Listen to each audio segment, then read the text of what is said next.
Mes amis, bien le bonsoir. Je voulais vous dire un truc. Je pense qu'on devrait éliminer le droit de vote. Ça va, ça va choquer certains d'entre vous. Ils vont dire, ouais, mais c'est quoi? T'es pour la dictature, t'es contre la démocratie, tout ça. Mais non, non, non, non. J'ai réfléchi. Je pense que notre ennemi, aujourd'hui, c'est le droit de vote. Il faudrait qu'on interdise le vote. C'est la pire fumisterie. Quand vous réfléchissez bien, vous réalisez que là, c'est la pire chose qui est arrivée au genre humain. Je vais vous dire pourquoi.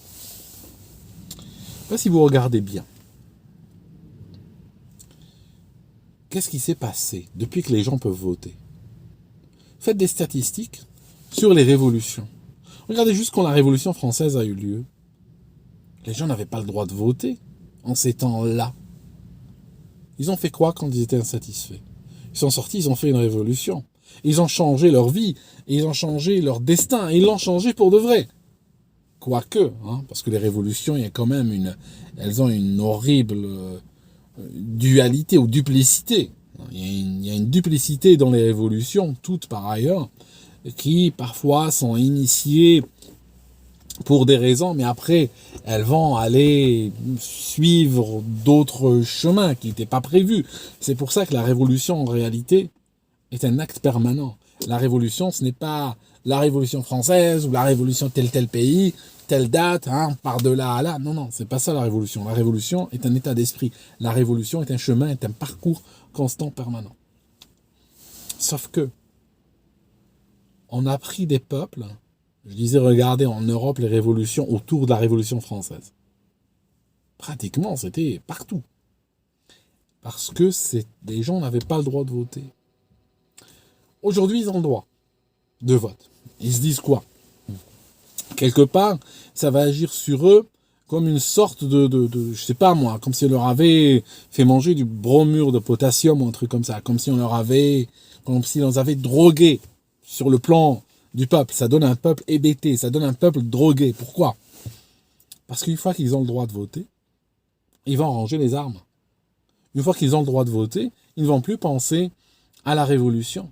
C'est fini pour eux. Ils perdent l'esprit révolutionnaire. Or, des peuples sans esprit révolutionnaire, c'est des esclaves en réalité. Mais cet esprit-là, ils vont le perdre. Une fois qu'ils ont une injection électorale. Ils sont pas contents, ils sont pas satisfaits, ils vont dire quoi? Ils vont dire, c'est très simple. On attend la prochaine échéance électorale et bam, on va aller voter. Finalement, ils vont voter comment? Le vote vient d'où? Le vote vient d'où? Comment vote le peuple? Le vote dit populaire n'est que l'expression de la volonté de la classe dominante. Vous ne me croyez pas? Prenez un pays comme la France et prenez les votes de ces 20 dernières années par exemple. Prenez les élections présidentielles. Alors je vous donne deux choses. Prenez le résultat des élections, tel que exprimé par le peuple au suffrage universel, et prenez l'opinion des patrons du CAC 40, des acteurs, des chanteurs, des journalistes, des gens riches en général. Prenez leur opinion, d'accord? Mettez-les dans un collège, prenez, 500 de ces représentants dont je parle, prenez 500 de ces gens-là, mettez-les dans un amphithéâtre, faites-les voter. Vous allez constater une chose. Il n'y aura aucune différence entre leur vote et le vote des Français. Et je peux vous dire, quand Macron aura fini son interminable décennie, qui sera votre prochain président? Je peux vous dire une chose. Vous suivez la classe dominante, ce qu'elle dit, et ça sera le président qui remplacera Macron. D'accord? C'est ça, c'est l'anesthésie des peuples, les élections. C'est l'anesthésie des peuples, malheureusement. Parce que, finalement, vous savez quoi? Pourquoi à votre avis, les classes dominantes ont permis au peuple de voter? Pourquoi? Vous croyez parce que tout simplement ils se sont dit, vous savez le mépris qu'ils ont pour nous, ils nous feraient manger des cafards, si on les laissait faire. Vous savez, vous croyez quoi? Ils se sont dit, ces pauvres gens, on les a jamais consultés, ces sans grade, ces femmes de ménage, ces paysans, ces ouvriers. Vous croyez qu'ils nous voient à égalité avec eux? Vous croyez qu'ils nous voient vraiment à égalité avec eux? Vous croyez qu'ils ont dit, ces gens, il va falloir qu'on leur donne les mêmes voix que nous, hein? Que nous, que ces gens nous ayons les mêmes voix? Qu'ils aient eux aussi le droit d'agir sur la destinée du pays, de contrôler leur sort, contrairement à nos intérêts, si tel était leur désir, si telle était leur volonté? Vous croyez que c'est comme ça qu'ils fonctionnent, ces gens? Pas du tout. Pas du tout. À un moment donné, ils ont eu un problème qui était les révolutions. C'est devenu une peste parce que les peuples ne pouvaient plus être contrôlés. Ils devenaient de plus en plus nombreux et il n'était plus possible de les contrôler comme dans le temps. Alors il y a des pays où jusqu'à maintenant c'est comme ça. Il y a des pays où il n'y a pas d'élection jusqu'à maintenant, où il y a un président à vie. Mais le problème, c'est qu'aller voir ces pays-là sont gangrénés par la violence, sont gangrénés par la désobéissance civile et toutes les formes de désobéissance qui font qu'au final, le dictateur est enfermé dans son château avec des armes et des armes autour de lui, ne peut pas apprécier une minute de tranquillité, ne peut pas avoir une vie normale parce qu'à n'importe quel moment, il y aura une révolution, il se fera déposer, puis un autre dictateur viendra à sa place. D'accord? Donc, il y a beaucoup de pays, comme les pays occidentaux par exemple, qui ont compris que il faut, à un moment donné, si on veut éviter les révolutions sans arrêt, il faut donner de l'anesthésie au peuple. L'anesthésie au peuple, c'est leur permettre de voter. Et puis de toute façon, ils voteront, t'inquiète pas, ils vont pas voter contre les intérêts de l'oligarchie, ils vont pas voter contre les intérêts de la classe dominante parce que on les guidera dans leur vote. On les guidera. On leur dira à la télé, leur acteur préféré leur dira ce qu'il faut voter, ce qu'il ne faut pas voter. Les médias les bombarderont d'informations qui orienteront leur choix dans le mauvais sens, ou ils voteront contre leurs propres intérêts. D'ailleurs, si vous regardez bien, et c'est ça aussi la panique réellement, c'est pour ça qu'on va probablement vers une autre situation, parce que avant, il y avait le pouvoir absolu, n'est-ce pas? Il y avait des gens, des élites avec un pouvoir absolu, puis ceux qui étaient pas contents, ils étaient aussi sur la place publique, ça c'était simple. Par la suite, il y a eu les révolutions, c'était plus possible de maintenir ce régime-là, donc ils ont fait semblant de lâcher du lest, mais ils ont donc permis le vote, sachant que, maintenant on a les gens sous contrôle, sauf qu'aujourd'hui on est en train d'aller vers une autre étape. Et c'est ça, ce qu'on voit, les soubresauts civilisationnels qui font bouger un petit peu les pays occidentaux, c'est qu'il y a un problème. Si vous regardez, le système dit démocratique avec les élections ne marche que si on peut contrôler à 100% les discours. Ne marche que si on peut contrôler l'information qui va dans la tête des gens. Comme ça, on leur dit quoi voter, on leur dit comment voter. On va pas leur dire voter pour un tel ou un tel. On va leur donner des informations, on va leur remplir le crâne d'âneries qui leur feront prendre des conclusions qui sont prévues d'avance. On ne va pas te donner la conclusion. Mais des fois, quand le gars est un peu... t'es obligé de lui dire la conclusion. Mais souvent, ce qu'ils font, c'est tout simplement, ils te donnent assez de fausses informations pour que toi-même, tu ailles voter contre tes propres intérêts. Et on voit derrière le résultat. On voit tes résultats. C'est-à-dire que, regardez, un truc simple, c'est un mauvais exemple que je vais prendre, c'est très très très mauvais exemple, mais vous pouvez en trouver d'autres s'il vous plaît, mais celui-là je le prends parce que c'est ce qui me vient à la tête. Quand vous voyez par exemple des Français dire « Ouais, mais tu vois, il y a des Français qui dorment dans la rue, qui sont des SDF, qui vivent à la rue, mais l'État prend en charge des gens qui ont débarqué la veille dans des bateaux. » D'accord? Donc ça veut dire que le Français est placé en dernier dans son pays. Oui, c'est normal, il est placé en dernier. Oui, c'est normal. Parce qu'il a voté pour ça. D'accord? Parce qu'on lui a dit que la pire chose qu'il peut faire, c'est voter pour le Français d'abord. Le moindre politique qui viendra dire le Français d'abord, sa carrière politique s'arrête là. Parce que le Français a été dressé pour voter contre son camp. D'accord? Regarde, par exemple, c'est toujours un mauvais exemple, mais des fois, avec l'exemple n'est jamais, aucun exemple ne va, c'est pour ça que ça s'appelle un exemple, c'est juste l'ombre de l'exemple qui nous intéresse, mais l'exemple, lui, est toujours mauvais, toujours. Je suis responsable de ma fille, Je sais qu'il y a beaucoup d'enfants dans le monde qui meurent de faim. Mais je suis responsable de nourrir ma fille. Et j'aide d'autres enfants quand je peux. Mais fondamentalement, entre son intérêt réel et l'intérêt d'un autre enfant, ou de 10 ou 1000 enfants, c'est son intérêt réel qui passera avant. Je ne suis pas neutre. Je suis pas égalitaire. Je suis orienté. D'accord?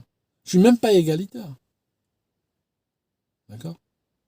Si j'étais égalitaire, eh ben, je dirais à ma fille, écoute, il y a 100 enfants dans cette ville qui mangent pas à leur faim, eh ben, je vais les nourrir chacun à tour de rôle chaque jour, et puis toi viendra ton rôle, ça sera à égalité. D'accord? Mais c'est parce que je pense à elle d'abord, que je m'occupe d'elle d'abord, au lieu de m'occuper des autres. Pourtant, quelqu'un peut dire, oui, c'est de la charité. C'est de la charité bien ordonnée, qui commence par soi. Or, le problème, c'est que, par exemple, tu prends le peuple français, est un peuple qui a été, littéralement, j'aime pas le mot non plus, mais vous savez, la faiblesse des mots, les mots sont pas forts, je suis en train de vous communiquer. C'est des mots, c'est des images, mais vous comprenez ce qu'il y a derrière. C'est ça qui est important, cette compréhension qui est importante, que chacun va acquérir en fonction de son feeling, parce que c'est un feeling finalement qui est échangé à travers tout ça. Ce que je cherche à vous dire, c'est que quand tu es dans ton pays, la seule chose qui est valable, c'est toi d'abord. C'est pas les autres d'abord, et c'est pas égalité avec les autres. Parce que même l'égalité avec les autres, ça ne va pas. D'accord? Comment tu peux être dans ton pays, vouloir l'égalité avec les autres? Ça se discute. Mais je dirais un truc. Tous les combats égalitaires sont des combats suprémacistes qui se cachent. Il n'y a pas de combat égalitaire. Il n'y a pas de... tu sais, dans le monde, dans la forme de monde qui est la nôtre, avec des luttes, des luttes de classe et d'autres luttes, des luttes verticales et horizontales et tout cela, il n'y a aucune lutte égalitaire. Personne ne lutte pour être l'égal de quelqu'un. On lutte. Prends un match de foot. T'as déjà vu un match de foot où des gens arrivent au début du match en jouant en disant oui, moi je veux faire 1-1 avec l'autre ou 2-2 avec l'autre. Non, ils viennent pour gagner. Pareil pour le boxeur, il vient pour terrasser l'autre. Et oui, sur l'arène, il n'y a qu'un seul gagnant. Donc, les Français ont appris, on leur a appris, on leur a dit, on leur a injecté que toujours tu votes pour celui qui met d'autres pays en priorité. Ben, vous avez Macron. Ça correspond exactement à ça. L'Ukraine passe avant. Il se préoccupe, quand il dort, il se préoccupe de l'Ukraine. Comment ils vont se chauffer, comment ils vont vivre, comment ils vont se défendre, comment ils vont reconstruire leur pays. Il va voir un temple, je sais pas où c'est en Thaïlande, il va voir un temple qui a été refait à neuf en 1982. Il est impressionné, il dit oui, la France doit le préserver. D'accord, alors qu'il y a plein de temples à préserver en France. Il y a plein d'églises qu'on rase en France. Il y a plein de monuments qu'on rase ou qui sont à l'abandon. Il va penser à ses partenaires européens. Il va penser aux migrants qui traversent la Manche, traversent la Méditerranée. D'accord, la Manche, c'est plus de ce côté-là. Ok. Donc, l'histoire du vote vient avec une orientation. Mais cette orientation exige qu'on contrôle le discours. C'est super important. Parce que si tu donnes le suffrage universel et qu'en même temps tu perds le contrôle du discours, t'es foutu, t'es mort, c'est terminé. Ça peut pas exister, ça. C'est pour ça que quand tu vas dans les pays, et c'est là contraste avec les pays, par exemple, africains, tu serais choqué, dans des pays africains à déficit démocratique important, tu serais choqué de savoir que dans ces pays-là, il y a une plus grande liberté d'expression. Il y a une plus grande liberté de débat. Mais pourquoi il y a ça? Tout simplement parce qu'il n'y a pas de liberté électorale. D'accord? Parce que les élections sont truquées. Okay? C'est ça qui est... Soit les élections sont truquées, soit il y a un système de parti unique ou un système de 2 ou 3 partis qui sont tous partis du système, etc. Donc, de toute façon, tu votes pour qui tu veux, ce sera toujours la même chose. Mais en même temps, dans ces pays, on ne cherche pas nécessairement à contrôler le discours, parce que les élections sont contrôlées. Mais aujourd'hui, ce qu'on a, c'est pour ça qu'on va vers une troisième situation, et c'est pour ça que vous voyez un petit peu toute cette guerre, c'est que le système a peur de perdre, avec les réseaux sociaux entre autres, a peur de perdre le contrôle du discours. Parce que si en plus tu as les élections et en plus là tu perds le discours, t'es foutu, t'es mort. Après ils votent ce qu'ils veulent, ils voteront pour leurs propres intérêts même. C'est terrible, terrible. Tu vois. C'est abominable ce que nous vivons, vraiment.